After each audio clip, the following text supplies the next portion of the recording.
Guys আজি মই ৰাতিপুৱাৰ পৰা ৰাতিলৈকে কিনো খালোঁ চাওঁ বলকচোন। প্ৰথমতে খালোঁ আলমণ্ড আৰু খিচমিচ, তাৰপিছত এই কি লৈছোঁ কওকচোন, কমেণ্ট কৰি জনাওক। মই নিজে মুখেৰে নকওঁ, আপোনালোকে যদি গম পাইছে তেতিয়াহ'লে প্লিজ কমেণ্ট কৰি জনাব। মই খাই মানে বহুত বেছি ভাল পাওঁ। আৰু তাৰপিছত মই খালোঁ এক কাপ গ্ৰীণ টি। গা পা ধুই উঠি খালোঁ হনুমানজীৰ প্ৰসাদ, আজি যিহেতু ছেটাৰডে আছিলে। তাৰপিছত খালোঁ নাৰিকলৰ লাড়ু এটা, মায়ে বনাইছে মাত্ৰ মই টেষ্ট কৰি আছিলোঁ। আৰু এটা খালোঁ কল।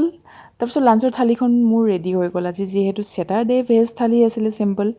দেন তাৰপিছত মায়ে বনাই আছিলে পিঠা যিহেতু বনাইছে, মই ভাবিলোঁ যে যিহেতু পিঠাটো খাই ভালে লাগে আৰু বহুত হেভি হয়, চ' এটা কাম কৰোঁ পিঠাই খাওঁ। আজি আৰু ৰাতি ডিনাৰ নকৰোঁ, এনেও অলৰেডি মই শকত হোৱা ষ্টাৰ্ট হৈ গৈছোঁ, মাজতে ক্ষীণাইছিলোঁ আৰু শকত হৈ আছোঁ। চ' মই ভাবিলোঁ যে নাই, আজি পিঠাই খাওঁ আৰু ডিনাৰ চিনাৰ নকৰোঁ। এইটোৱে আছিলে মোৰ ফিনিচিং।